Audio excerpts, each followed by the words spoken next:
നമസ്കാരം. പെരിയ കൂട്ടക്കൊലക്കേസിലെ പ്രതികൾ താമസിച്ചിരുന്നത് എവിടെയാണെന്നറിയാമോ? എറണാകുളം കാക്കനാട് ജില്ലാ ജയിലിലാണ് താമസിച്ചിരുന്നത്. എന്നെ 2021 ഡിസംബർ മാസത്തിൽ അറസ്റ്റ് ചെയ്തിരുന്നു വീണ ജോർജിൻ്റെ ഒരു കള്ളപ്പരാതിയിൽ.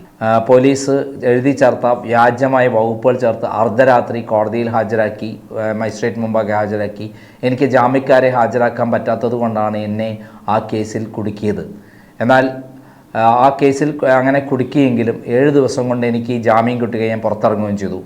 ആ സന്ദർഭത്തിൽ ആദ്യം എന്നെ ആദ്യ ദിവസം ജയിലിൽ അടച്ചെങ്കിലും വീണ്ടും എന്നെ കോടതിയിൽ ഹാജരായി കസ്റ്റഡിയിൽ വാങ്ങുകയും വെറുതെ ഒരു പ്രഹസനം എന്ന നിലയിൽ കസ്റ്റഡിയിൽ വാങ്ങി 3 ദിവസം കൂടെ നിർത്തിയെങ്കിലും ഒരു കാര്യവും ഉണ്ടായിരുന്നില്ല. പിന്നീട് ഞാൻ ജയിലിലേക്ക് പോയപ്പോൾ കോടതിയിൽ ഞാൻ പറഞ്ഞിരുന്നു, എന്നെ കൊല്ലാൻ വേണ്ടി പ്ലാനുണ്ട് ജയിലിൽ വെച്ച്. അതുകൊണ്ട് എന്നെ കൊല്ലാനുള്ള പ്ലാനിൽ ജയിലിൽ വെച്ച് ഞാൻ കൊല്ലപ്പെടാൻ സാധ്യതയുണ്ട്, പിണറായി വിജയൻ കൊട്ടേഷൻ ടീമിനെ കൊടുത്തിട്ടുണ്ട് എന്ന് പറയുന്ന ഒരു കാര്യത്തിൽ എനിക്ക് കോടതി കൃത്യമായി തന്നെ പ്രൊട്ടക്ഷൻ ഏർപ്പെടുത്തി. അങ്ങനെ എന്നെ കാക്കനാട് ജില്ലാ ജയിലിലേക്ക് മാറ്റി. ആ ജില്ലാ ജയിലിലേക്ക് കടന്നു ചെല്ലുമ്പോൾ അവിടെ സൂപ്രണ്ടിൻ്റെ അടുത്ത് ക്യൂ നിന്ന ആൾക്കാരെ പെരിയ കൂട്ടക്കൊലക്കേസിലെ പ്രതികളും ഉണ്ടായിരുന്നു. ആ പ്രതികളുടെ പിന്നിലാണ് ഞാൻ നിന്നത്. ഞാൻ ആരാണെന്ന് അവർക്ക് അറിയില്ലായിരുന്നു. അങ്ങനെ എനിക്ക് ജാമ്യം കിട്ടി, ഞാൻ ഇറങ്ങിപ്പോന്നു.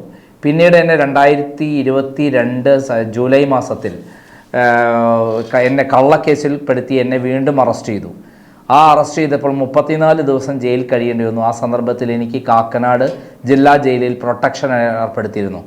പിണറായി വിജയനെ എന്നെ കൊല്ലാൻ പ്ലാനുണ്ടെന്നും അത് ജയിലിൽ വെച്ച് കൊട്ടേഷൻ ചില പ്രതികളെ ഇറക്കിയിട്ടുണ്ടെന്നുമുള്ള ഇതായിരുന്നു ഞാൻ വിവരം കൊടുത്തത്.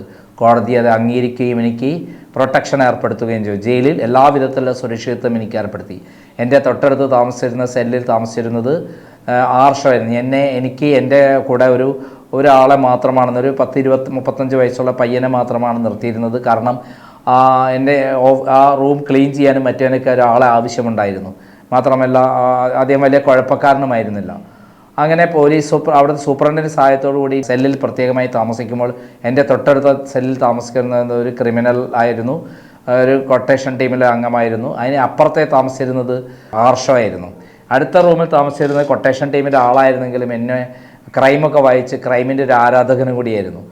അങ്ങനെ ഒരു ദിവസം രാത്രി എൻ്റെ റൂമിൽ എൻ്റെ സെല്ലിൽ സൂപ്രണ്ട് കയറി വരികയാണ്. വന്നിട്ട് ചോദിച്ചു, എന്തെങ്കിലും പ്രശ്നമുണ്ടായോ എന്ന് ചോദിക്കുമ്പോൾ യാതൊരു പ്രശ്നമുണ്ടായില്ല എന്ന് പറഞ്ഞു. പിറ്റേ ദിവസം രാവിലെ എൻ്റെ അടുത്ത് തൊട്ടടുത്ത റൂമിലുണ്ടായിരുന്ന ഒരാൾ പറഞ്ഞെന്താ വെച്ചാൽ, പെരിയ കൂട്ടക്കൊലക്കേസിലെ പ്രതികൾ, മാർക്സിസ്റ്റ് പാർട്ടിക്കാരെ പ്രതികൾ എന്നെ ഉപദ്രവിക്കാനും ഏതെങ്കിലും വിധത്തിൽ അപായപ്പെടുത്താനുള്ള നീക്കങ്ങൾ ഉണ്ടായിരുന്നു എന്നുള്ളതാണ്. അത് കുറച്ച് കഴിഞ്ഞ് എന്നെ ആർഷോ വന്ന് എന്നോട് സംസാരിച്ചു.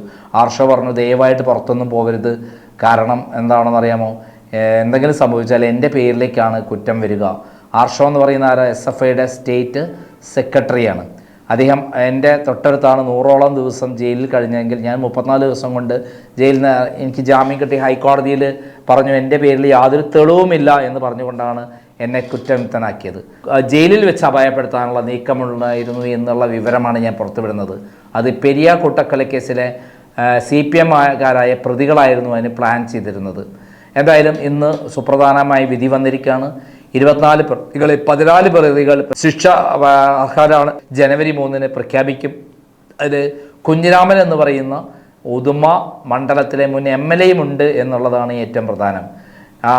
ഇത് വിധി തീർച്ചയായും പിണറായി വിജയന് ഏറ്റവും വലിയ തിരിച്ചടിയാണ്, CPM-ന് ഏറ്റവും വലിയ തിരിച്ചടിയാണ്. TP ചന്ദ്രശേഖര വധക്കേസിന് ശേഷം വീണ്ടും പിണറായി വിജയന് ഏറ്റ വലിയ തിരിച്ചടി തന്നെയാണ് ഈ വിധി എന്ന് പറയുന്നതിൽ യാതൊരു സംശയമില്ല. 3 കോടിയോളം രൂപയാണ് ഇവർ കോടതികളിൽ സുപ്രധാനമായ ഈ കേസിൽ സുപ്രീം കോടതി വരെ പോയി CBI അന്വേഷണം വേണ്ട എന്ന് പറയാൻ വേണ്ടി കേസിന് ചെലവഴിച്ചത്. സത്യത്തിൽ പിണറായി വിജയൻ്റെ ഭരണത്തിൽ നടന്ന ഈ കൊലക്കേസിൻ്റെ മുഖ്യപ്രതിയായി വരേണ്ടത് പിണറായി വിജയനാണ് തന്നെയാണ് എന്നുള്ളതാണ് സത്യം. എന്തായാലും ഈ വിധിയിൽ കൂടെയെങ്കിലും ഇനി പഠിക്കട്ടെ CPM നേതൃത്വം എന്നാണ് ഈ അവസരത്തിൽ പറയാനുള്ളത്. നന്ദി, നമസ്കാരം.